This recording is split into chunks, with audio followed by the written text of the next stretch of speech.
What's going on, everybody? This is MDENT313, and I'm back at y'all with another one. Listen, Jermell Charlo just went off on a post, and he tagged PBC in a post, which is the company he's fighting under, which is the promotional company he's fighting under. And he says, "Give me a fight and give me my money."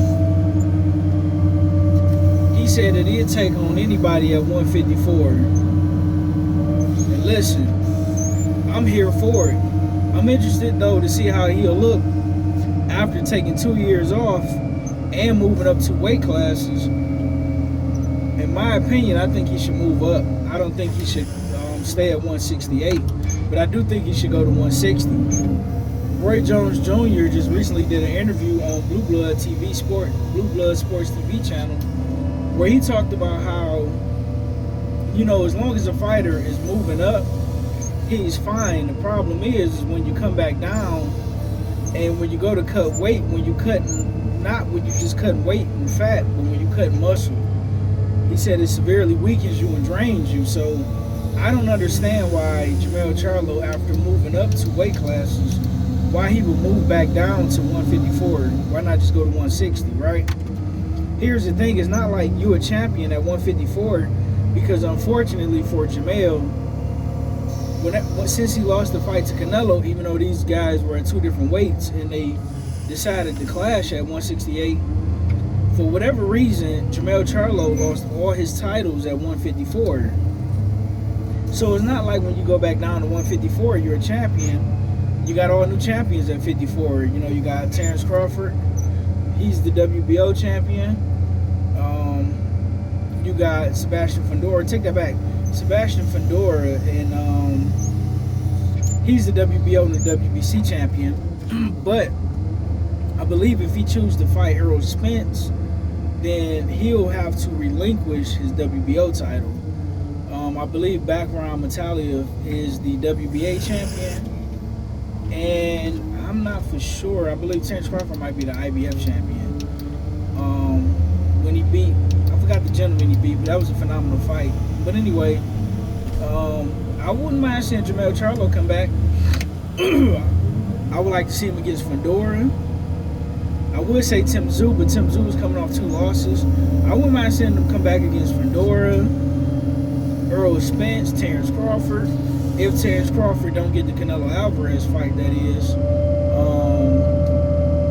The guy that Terence Crawford just beat, I don't know. Well, I'm drawing a blank on his name. Phenomenal fighter, though. That was a pretty close fight. I had Terence Crawford winning that fight 8 rounds to 4, but it was a great fight. I apologize. I'm having a brain fart. I can't remember his name. But, yeah, if Jermell Charlo fight any of those fights, man, I would be cool with it. Or since he's been off for 2 years, I wouldn't mind seeing him fight Tim Tszyu. Tim Tszyu coming off a loss. He's and Jermell Charlo's been inactive, so why not? What about Keith Thurman? Before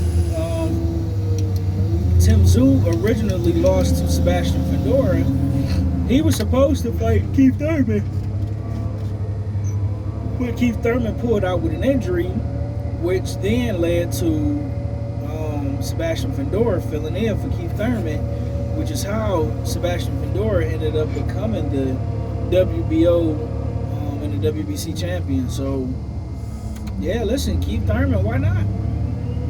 I'm pretty sure Keith Thurman should be healed by now. At least I'm just assuming that.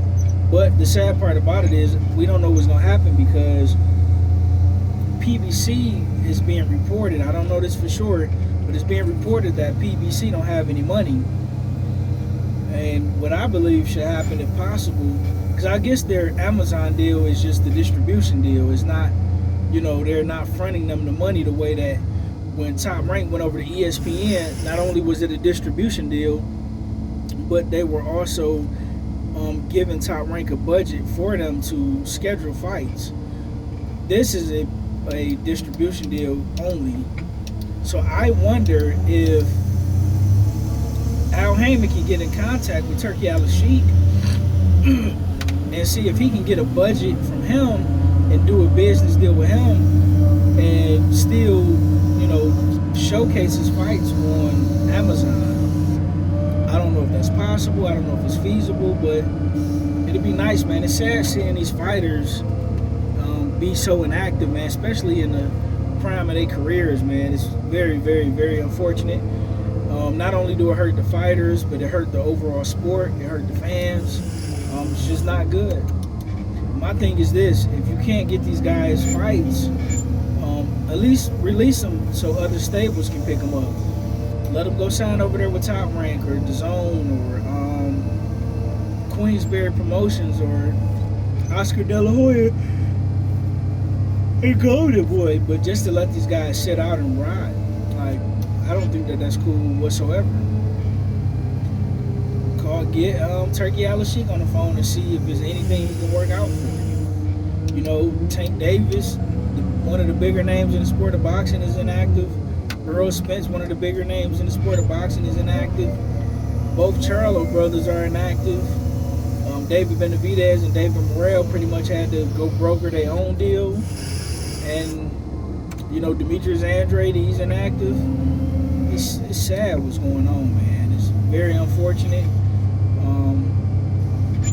But hey, what can you do, man? It's the sport of boxing. It's the Wild Wild West.